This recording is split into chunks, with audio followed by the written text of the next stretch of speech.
Hello and welcome to Unlocking the Vault number 1. I hope you enjoyed reading my article today, kind of giving you a little bit of a brief history as to how I started in Magic and why I've tried to get involved in Classic. I mentioned that I was going to give you guys a video, and unfortunately I haven't been able to fire a daily event, get into one since May 22nd, so I wanted to give you guys a video.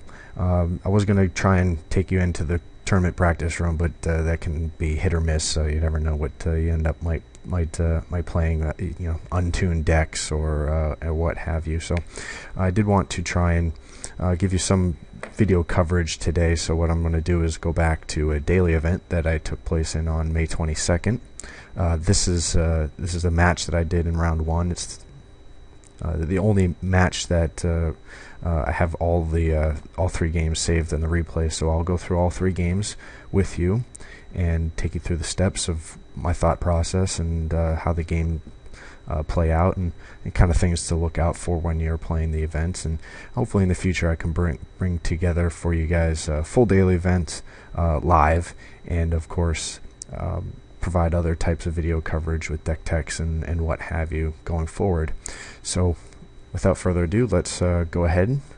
We lost the die roll and see what our opening grip is.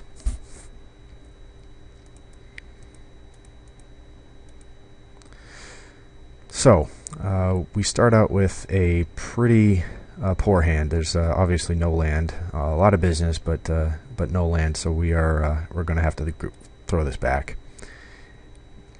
And the next hand is obviously another pitch. Is again 0 land, but this one will work. It's certainly not. It's certainly not the best possible hand, since we can't get our metal worker out on turn 1.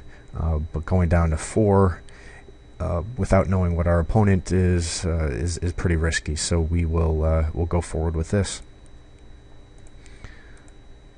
So our opponent plays Ancient Tomb, which is a pretty good giveaway that they're going to be a workshop deck as well. And they bring out Chalice for 1, which is not really detrimental to this deck.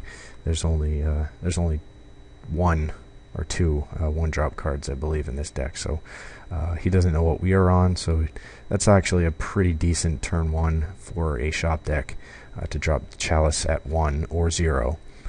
But it's certainly not going to stop us from doing what we want to do. So we draw Mishra's Factory and pull out the Ghost Quarter and kill his Ancient Tomb, hoping that maybe he's going to be mana screwed a little bit. So pass the turn, and the opponent drops a Ghost Quarter of their own. So knowing that they also dropped a Ghost Quarter, you want to see what we draw first, and of course we draw a Thorn of Amethyst. Knowing that they're Mud Metalworker deck, Thorn of Amethyst is not going to be something that we want to try and power out, which is really the only thing we can do with our City of Traders at this point. So basically what we're going to do is we're going to throw it out there, hope to kind of bait them to use their Ghost Quarter on our City of Traders, and pass the turn. And as predicted, they would attack our Ghost Quarter, knowing that we're also a shop deck. We're not going to be playing basic lands, so and they drop a Mishra's Factory and pass a turn. So we did get a little bit lucky. The opponent did not have a Mishra's Workshop, so we're going to put out our Mishra's Factory and pass a turn. And on their turn, they draw a Wasteland, or play a Wasteland, I should say, which is pretty rough. I mean, this is certainly not what we were looking for. He's going to take our Mishra's Factory as predicted, and we're going to be stuck with no land. And we did not draw anything either, so pass the turn. And they drop a Tolarian Academy, which allows them to power up the Mishra's Factory and walk in for 2. And we do not draw again. No land. It's not looking good.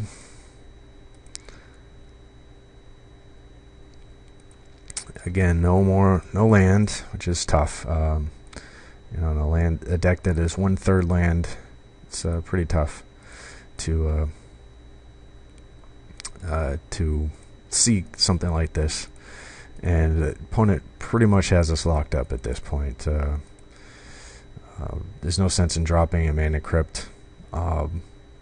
We can't play anything anyway, since he has a Sphere of Resistance out. So unfortunately we have to pass the turn and continue with the beatdown. And as he casts a Sculpting Steel for Sphere of Resistance and I draw a Priest of Cursor Golem, the game is pretty much over.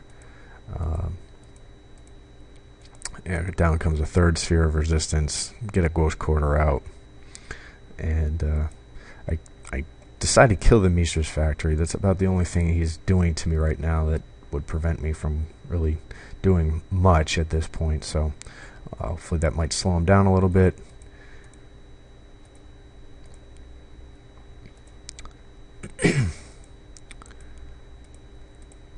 But they get a Steel Hellkite, and that's the game.